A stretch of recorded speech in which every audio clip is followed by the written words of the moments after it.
हे hello दोस्तों, NEET science scholars के इस फिजिक्स वीडियो लेक्चर में आप सभी का स्वागत है।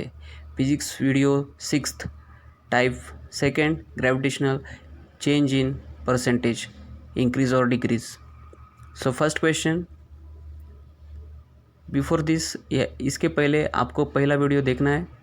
Okay, so here first question, if the distance between two bodies is increased by 25%, then percentage change in gravitational force is decreases by 36%, increases by 36%, increases by 64%, decreases by 64%. Now see, here they have increases the distance by 25%. Okay, so here we have to find its percentage change in its gravitational force between two bodies of some mass. Without changing their mass, what will happen to their gravitational force? So here given is that they have increases the radius or distance between them, that is distance between two bodies increases by 25%. So new radius I am representing that r dash, मैं उसे r dash लेकर ले रहा हूँ। सो r पहले r से वो 25% से बढ़ा दिया है। ओके, बढ़ाने के बाद वो क्या होगा, इस तरह से आपको लिखना होगा r plus 25% of r. So r 25% means what, 1/4 of what. Now if we common out r and just cross multiply 4 with 1, so 4 plus 1 in the numerator will get, अब हमको क्या मिलेगा, 4 plus 1 ऊपर मिलेगा और नीचे 4 और इंटू r. सो 4 plus 1 5 और नीचे 4, 5/4 टाइम्स r. सो ये है आपका नया r. नया r मीन्स जब आपका रेडियस 25% से बढ़ जाता है. सो ये है आपका नया radius. New radius is what, 5/4 of original radius. 5/4 of original radius. Now you have to find the change in, this is given, and you have to now find the change in percentage change in gravitation force. Okay, percentage change in force. So let us take delta f dash into 100%. This is what percentage change in gravitational force. Change in gravitational force, that is delta f dash, delta f. Okay, delta f should be there upon f into 100%. So now delta f means what, delta f means f minus f dash, क्योंकि distance बढ़ा दिया तो force कम होता है, आपको पता है distance बढ़ा दिया तो फोर्स कम होता है. सो f minus f dash I have to write.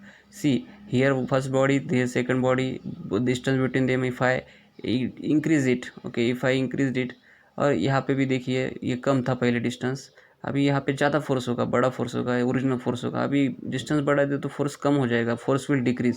So this keep in mind, जो नया फोर्स है एफ डैश जो फोर्स है वो कम हो जाएगा. ठीक है, so here I have to write. So यहाँ पे भी रेडियस जितना कम बढ़ाओगे उतना फोर्स कम हो जाएगा. This you know that. Okay, so ये मैं एफ डैश बोल दूंगा, एफ डैश कम हो जाएगा, ओरिजिनल फोर्स बड़ा होगा. सो ओरिजिनल फोर्स में से आपको नया फोर्स सब्ट्रैक्ट करना पड़ेगा divided by original force. So into 100% करने के लिए ना भूलिए. So into 100%. So here now F dash पहले आपको निकाल लेना है. सो एफ डैश क्या होगा, आर डैश तो मिल गया, तो F dash will be what, वही formula Newton's law of gravitation, everyone knows that. So F dash will be what, everyone knows that Newton's law of gravitation, that capital G into mass of one first body into mass of second body. So this is what upon square of distance between them. So this is what Newton's law of gravitation. Newton's law of gravitation में आपको लिखना होगा G m1 m2. Let us suppose that first body has mass m1 and this first body, and another body has mass m2. So now m1 into m2 divided by distance between them is suppose r dash. So r dash square will be there, but r dash in terms of r is 5/4 ना. r dash in terms of r it is 5/4. 5/4 का 5/4 r का square हो जाएगा. So it's square.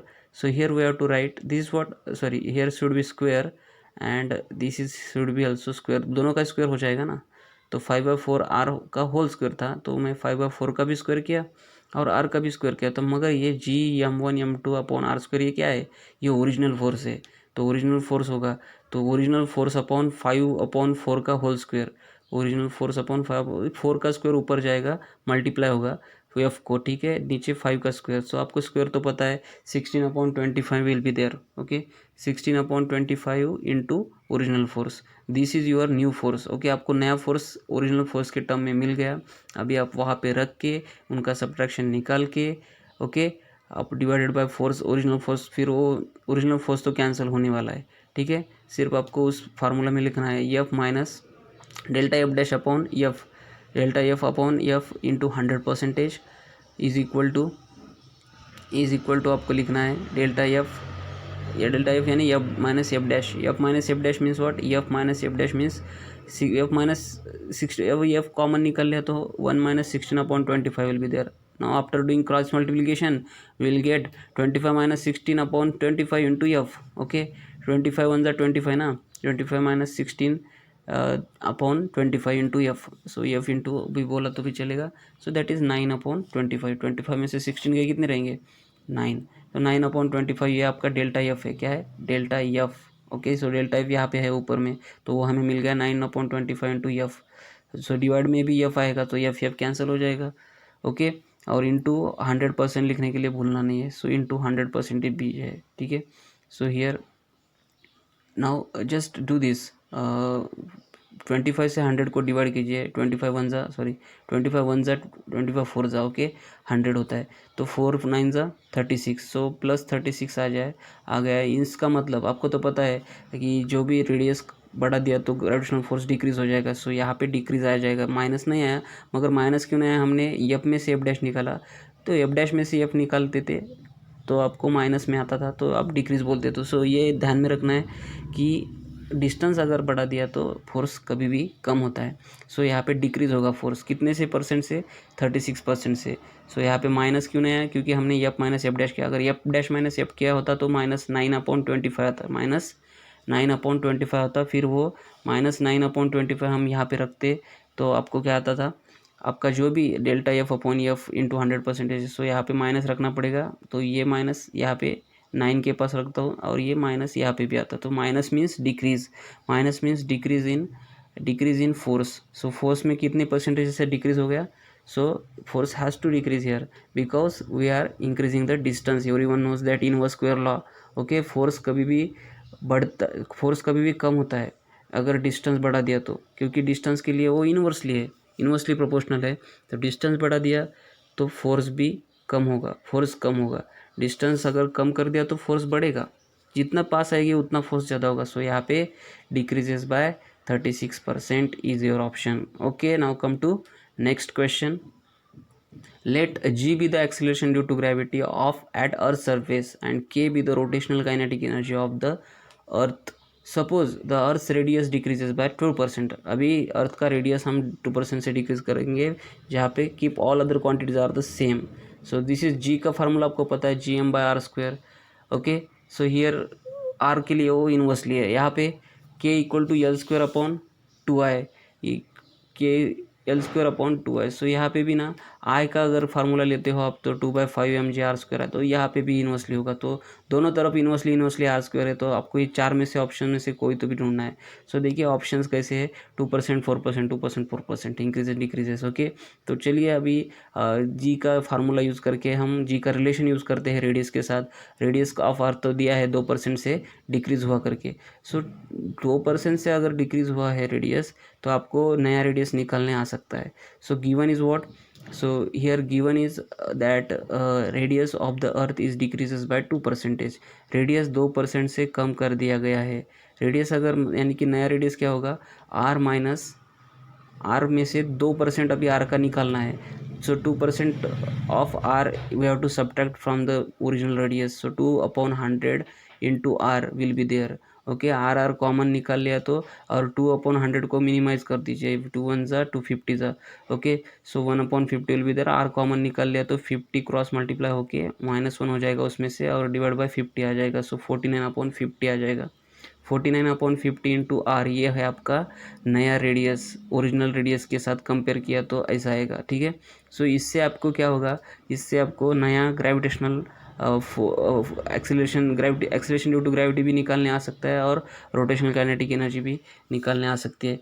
तो अभी आप जी dash निकाल सकते हो. So you know that here formula that g equal to small g equal to GM/R², and in this that is acceleration due to gravity.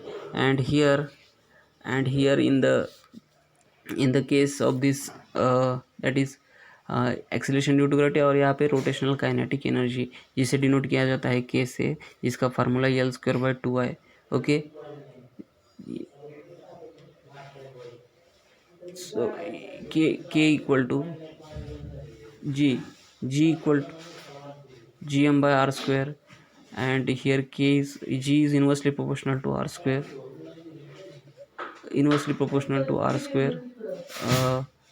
and k is also inversely proportional to r square. How we know that? The moment of inertia, that is I is equal to 2/5 mg r square. mg r square is there. So here also the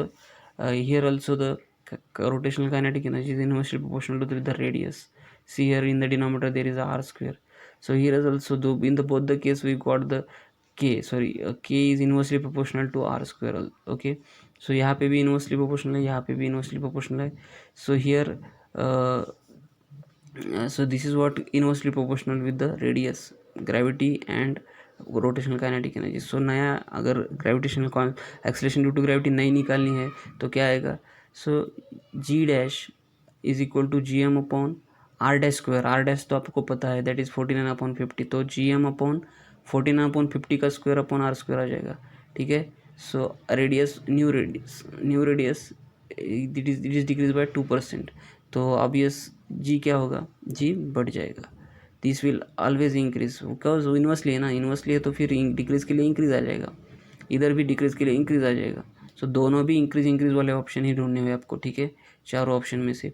so G dash equal to what? G M upon R dash square. R dash square means 49/50 into R का whole square, 49/50 into R का whole square. So G M upon R square फिर G से replace कर दो. ठीक है, original जी से. सो 49/50 का स्क्वायर, अभी 50 का square comes in the numerator. Okay, so here I am writing G M upon 49/50 का होल स्क्वायर. दोनों का भी, उसका भी 50 ऊपर जाएगा, और इनका स्क्वायर करना ना भूले. ठीक है, इनका स्क्वायर हो जाएगा. सो इनका स्क्वायर भी हो जाएगा. So here is what, here now G M upon R square we have to replace by small G से रिप्लेस कर दीजिए. So 50 square upon 49 square into small G. अभी स्मॉल जी दोनों साइड क्या कीजिए? अभी सब्ट्रैक्ट जी कीजिए, जी सब्ट्रैक्ट कीजिए. If we subtract G from both the side, दोनों साइड से हमने जी निकाल लिया तो हमें मिलेगा G dash minus G is equal to 50/49 का square into G minus G. Okay, 50/49 square into G minus G. So अभी जी से डिवाइड भी कर लेंगे साथ में, क्योंकि हमें तो पता है जो परसेंटेज चेंज इन जी है वो निकालना है. तो डेल्टा जी अपॉन जी इंटू 100% होता है ना. तो अभी नेक्स्ट स्टेप में हम 100% से मल्टीप्लाई भी करेंगे बोथ साइड. तो ये हो गया परसेंटेज चेंज इन जी. तो जी में परसेंटेज चेंज निकालने के लिए फार्मूला क्या होता है? डेल्टा जी अपॉन जी इंटू 100% ओके, सो इस तरह से हम निकालेंगे. अभी 50 का स्क्वायर हमें पता है 2500, that is 2500, and here is what 49 का 2401, सो 2401. सो अभी क्रॉस मल्टीप्लाई किया तो नीचे डिवाइड में जी क्रॉस मल्टीप्लाई कीजिए, on G will get cancel here, and 2401 अगर 1 के साथ क्रॉस मल्टीप्लाई किया तो 2500 में से this what percentage change in G. So उस साइड न्यूमरेटर क्या आएगा? 2500 में से आपको 2401 सब्ट्रैक्ट करना है. So here you will get 2401 and into 100% के लिए नहीं बोलना है. सो सब्ट्रैक्शन कितना आएगा? 99. ऑब्वियस 2500 में से 2401 जा रहा है तो 99 आएगा. सो इंटू 100 हो गया, या 99,900 हो गया, divided by 2401. So into percentage, मुझे जितना भी परसेंटेज है वो परसेंटेज का सिंबल, जो भी हमारा आंसर आएगा वो परसेंटेज में आएगा. सो इसका मल्टीप्लिकेशन करते हैं 2401 इंटू 4, दैट इज़ अगर 4 से मल्टीप्लाई किया तो मुझे जस्ट उसके पास ही मिल रहा है, यानी कि मैं 4 से नियरली डिवाइड कर सकता हूँ. मीन्स अप्रॉक्सीमेटली मेरा आंसर क्या है? 4%. सो यहाँ पे माइनस आएगा, प्लस आएगा, क्योंकि क्या हो रहा है यहाँ पे? हम रेडियस इंक्रीज कर रहे हैं. तो obvious gravitation acceleration due to gravity will increases by 4%. Okay, so ये ऐसे देखा जाए के में तो क्या है? L² बाय 2 है. आई क्या है? I2/5 mg/r²। तो यहाँ पे भी ना ये k is inversely proportional to r², 1/r²। So k is also inversely proportional to 1/r², and here also the radius is decreases by 2%। So जैसा G acceleration due to gravity में किया था बस वैसे ही है, और रेडियस जब डिक्रीज करते हैं तब acceleration due to gravity increase होती थी 4% से। तो यहाँ पे भी वही होगा, रेडियस 2% से डिक्रीज कर दिया तो काइनेटिक रोटेशनल काइनेटिक एनर्जी भी 4% से इंक्रीज होगी। सो दोनों भी 4% से क्या हो रहे हैं, इंक्रीज हो रहे हैं। सो आपका आंसर क्या आएगा, there will increase 4%, increase by 4%, increase by 4% G and के। Okay, so yes, third option will be your correct option. Okay दोस्तों, अगर आपको ये चैनल अच्छा लगता है तो लाइक शेयर कमेंट करना ना भूले, नए सब्सक्राइबर हो तो सब्सक्राइब करने के लिए ना भूले। Okay, thank you. फिर